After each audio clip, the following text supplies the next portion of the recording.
যে ওই ব্যক্তি একজন নির্বাহী ম্যাজিস্ট্রেট, কিন্তু উনি ওনার যে ফেসবুকে যে বক্তব্যটি দিয়েছে, উনি শহীদ আবু সাঈদকে সন্ত্রাসী আখ্যা দিয়েছে এবং এই আন্দোলনকে, যে আন্দোলন জনগণের মুক্তির আন্দোলন, এই আন্দোলনকে উনি বিশৃঙ্খল বলে আখ্যায়িত করেছে এবং শহীদদেরকে অবজ্ঞা করে যে সন্ত্রাসী বলেছে, এটা মূলত স্পষ্টত মানহানিকর বক্তব্য। এবং তো একজন আন্দোলনকারী হিসেবে আমি মনে করি যে এটা আসলে মানহানিকর বক্তব্য এবং আমি নিজে ব্যক্তিগতভাবে সংক্ষুব্ধ হয়ে মূলত মামলাটি করেছি। আমি আবু হানিফ, গণ অধিকার পরিষদের উচ্চতর পরিষদ সদস্য এবং গণমাধ্যম সমন্বয়ক। আমি মূলত মামলাটি করেছি কারণ যে মামলার যে মানে যার বিরুদ্ধে মামলাটি করা হয়েছে, যে ওই ব্যক্তি একজন নির্বাহী ম্যাজিস্ট্রেট, কিন্তু উনি ওনার যে ফেসবুকে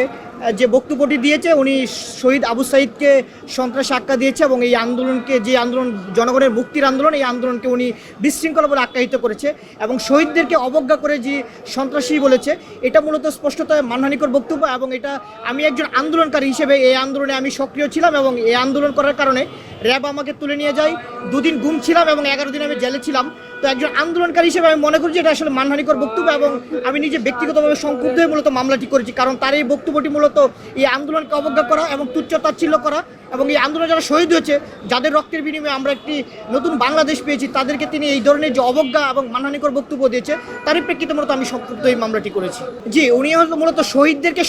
সন্ত্রাসী বলেছে। এটা তো একেবারে স্পষ্টত যে আসলে এটা এক ধরনের মানহানিকর বক্তব্য, কারণ যারা দেশের জন্য, মানুষের জন্য এবং গণতন্ত্রের জন্য যারা জীবন দিয়েছে, তাদেরকে তাদের এই জীবন উৎসর্গ করার মধ্য দিয়ে তারা দেশের জন্য একটা মানে নতুন একটি দৃষ্টান্ত স্থাপন করছে, তাদেরকে এইভাবে মানে সন্ত্রাসী আখ্যা দেওয়া তো অবশ্যই মানহানিকর বক্তব্য। এটা হচ্ছে পুরো শহীদদের, শুধু আবু সাঈদকে উনি ইন্ডিকেট করলেও এই আন্দোলনে যারা শহীদ হয়েছে তাদের প্রত্যেকে, একই সাথে এই আন্দোলনে যারা সম্পৃক্ত ছিল এবং এই আন্দোলনে যারা সমর্থনকারী ছিল, প্রত্যেকে এটার সাথে কোনো না কোনোভাবে ইনভলভ। যে তাপসী তাবাস্সু মুর্মি, যিনি প্রশাসন ক্যাডারে লালমনিরহাটের ডিসি অফিসে কর্মরত ছিলেন সহকারী কমিশনার হিসেবে,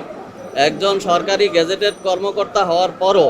কোনো কারণ ছাড়াই তিনি গত 5 অক্টোবর তার ফেসবুকে একটি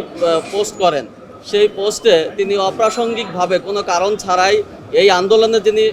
প্রথম শহীদ হয়েছেন, শহীদ আবু সাঈদ, সেই শহীদ আবু সাঈদকে তিনি সন্ত্রাসী হিসাবে আখ্যা দিয়েছেন এবং এই আন্দোলনকে একটি বিশৃঙ্খলা হিসাবে অভিহিত করেছেন। শুধু তাই নয়, এই আন্দোলনের মাধ্যমে যে বিপ্লবী সরকারটি গঠিত হয়েছে, যেই সরকারটি সুপ্রিম কোর্টের আদেশ রেফারেন্স অনুযায়ী সাংবিধানিক বৈধতা পেয়েছে, সেই সরকারকেও তিনি অবৈধ সরকার হিসাবে আখ্যা দিয়েছেন।